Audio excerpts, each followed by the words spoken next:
তৃণমূল কংগ্রেস জিতেছে, কিন্তু তৃণমূল কংগ্রেস জিততে পারে এটা মানুষের কখনো মনে হয়নি। তৃণমূল কংগ্রেস জিততে পারে এই কনফিডেন্সটা ইভেন তৃণমূল কংগ্রেসের মধ্যেও নেই। তৃণমূল কংগ্রেস প্রথমে ওই কনফিডেন্সটা দেখাক যে আমরা মানুষের সমর্থনে জিততে পারি, আমরা সন্ত্রাসের সাহায্য নিয়ে জিতবো না, এই কনফিডেন্সটা দেখাক, তাহলেই অন্য সকলেই কনফিডেন্স। কারণ নাহলে লোকে কনফিডেন্স দেখাবে কী করে বিরোধীরা? যে আপনি যদি লুট করে সব ভোট নিয়ে নেন তা আমি কনফিডেন্স দেখিয়ে বলে সেটা কি মিলবে? এই মামলার তদন্ত ততক্ষণ পর্যন্ত সম্পূর্ণ হবে না যতক্ষণ পর্যন্ত না মমতা বন্দ্যোপাধ্যায় এবং বিনীত গোয়েলকে তদন্তের আওতাধীন করা হয়। তদন্ত প্রক্রিয়া মনিটরিং হচ্ছিল, তাহলে কী করে ওসি তথ্য প্রমাণ লোপাট করলো? লার্জার কনস্পিরেসি কারা কারা যুক্ত, এবং সেই লার্জার কনস্পিরেসি খোঁজার জন্য আপনাকে মমতা বন্দ্যোপাধ্যায় এবং বিনীত গোয়েল উভয়কেই তদন্তের আওতাধীন করতে হবে। তৃণমূল কংগ্রেসের 3 প্রকার নেতা আছে, একটা হচ্ছে জেল ফেরত, একটা হচ্ছে জেলে অবস্থানকারী, আর একটা হচ্ছে যারা জেলের জন্য অপেক্ষা করছে।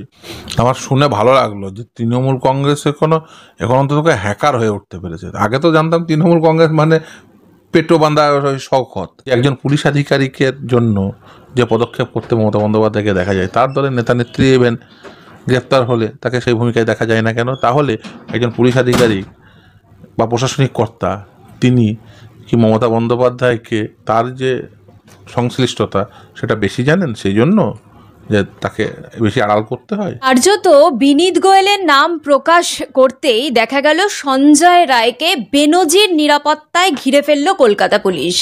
কার্যত দেখা গেল কালো কাচের ভ্যানে তাকে নিয়ে আসা হলো। তো এত ভয় কিসের বলুন তো? রাজ্য সরকার তথা মুখ্যমন্ত্রী কি রাজীব কুমারের মতো এবার বিনীত গোয়েলকে বাঁচাতে চাইছে? আমাদের সঙ্গে রয়েছে বিশিষ্ট আইনজীবী ফিরদৌস শামীম, স্যারের কাছে জেনে নেব। স্যার, আমরা দেখলাম যে সঞ্জয় রায় তিনি বিনীত গোয়েলের নাম প্রকাশ করতেই দেখা গেল যে একদম বেনজির নিরাপত্তায় তাকে রাজ্য পুলিশ আদালতে নিয়ে আসছে। এক্ষেত্রে কি বলবেন যে কাকে ভয় পাচ্ছে, কি ভয়টা রয়েছে?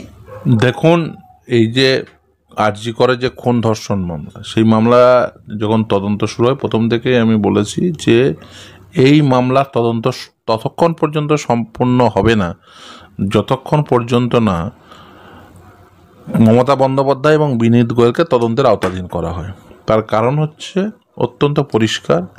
একদিকে মমতা বন্দ্যোপাধ্যায় তিনি বলেছেন যে আমি সেদিন রাত্রে ঘুমোতে পারিনি, তদন্ত প্রক্রিয়া মনিটর করছিলাম। তদন্ত প্রক্রিয়া যিনি মনিটর করছিলেন তার মনিটরিংয়েই তো তথ্য প্রমাণ লোপাট হয়েছে। তো তথ্য প্রমাণ লোপাটের জন্য এখন যদি অভিজিৎ মণ্ডল অর্থাৎ টালা থানার যিনি ওসি ছিলেন, তৎকালীন ওসি, তিনি যদি গ্রেপ্তার হন এবং তার বিরুদ্ধে যদি ভবিষ্যতে সিবিআই অ্যাডিশনাল সাপ্লিমেন্টারি চার্জশিট যদি ফাইল করে, এখনও পর্যন্ত অভিজিৎ মণ্ডল, সন্দীপ ঘোষ উভয়ই গ্রেপ্তার। ফলে বোঝাই যাচ্ছে যে বেসিক্যালি সাপ্লিমেন্টারি চার্জশিট দেওয়ার সুযোগ আছে এবং তারা হয়তো সেটা ব্যবহারও করবে। তাহলে মমতা বন্দ্যোপাধ্যায় বা বিনীত গোয়েলকে তদন্তের আওতাধীন করা নয় কেন?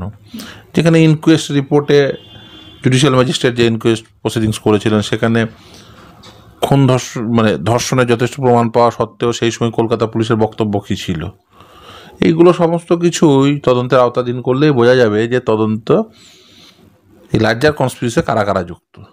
এবং সেই লার্জার কনস্পিরেসি খোঁজার জন্য আপনাকে মমতা বন্দ্যোপাধ্যায় এবং বিনীত গোয়েল উভয়কেই তদন্তের আওতাধীন করতে হবে। এবং যেটা সঞ্জয় বলছে, দেখুন, সঞ্জয়ে একজন, আপনি বলতে পারেন একজন অ্যাকিউজড, সে তো বলবে আমি নির্দোষ, এটা যেমন ঠিক, সেরকম বিনীত গোয়েল তার যে ইনভলভমেন্ট এই বিষয়ে সেটা তো কেউ অস্বীকার করতে পারবে না। একজন থানার ওসি সে একা একা সব প্রমাণ লোপাট করে দিল, কেউ কিছু জানলো না, মমতা ব্যানার্জি মনিটরিং করছে, এইগুলো যুক্তিতে ঠিক আসছে না। ফলে যুক্তিতে যেহেতু আসছে না, খুব স্বাভাবিকভাবেই এই তদন্তের আওতাধীন এদের প্রত্যেককে করা উচিত। না হলে কিন্তু এই তদন্ত সঠিক তদন্ত হবে না এবং যে বিচার হবে সেটাও সঠিকভাবে বিচার পাবে না নির্যাতিতার পরিবার। আমরা দেখলাম যে রাজীব কুমারকে বাঁচানোর ক্ষেত্রে মুখ্যমন্ত্রী ধর্নায় বসেছিলেন। এক্ষেত্রে দেখলাম আমরা বিনীত গোয়েলের ক্ষেত্রেও কি তিনি এই একই পদক্ষেপ নিতে চাইছে, মানে বিনীত গোয়েলকেও বাঁচানোর জন্য তাকে মরিয়া চেষ্টা হতে দেখেছি আমরা? দেখুন, আসলে মমতা বন্দ্যোপাধ্যায়ের আমলে প্রশাসনকে ব্যবহার করা, প্রশাসনকে ব্যবহার করার দৃষ্টান্ত সেগুলো অনেকই রয়েছে। এখন মমতা বন্দ্যোপাধ্যায় রাস্তায় বসবে নাকি নবান্নয় বসবে নাকি দিল্লিতে বসবে সেটা সে ঠিক করবে। কিন্তু এটা ঠিক যে আপনি এইভাবে বসে তো আর আপনি আইনগত প্রক্রিয়াকে অল্টার করতে পারবেন না।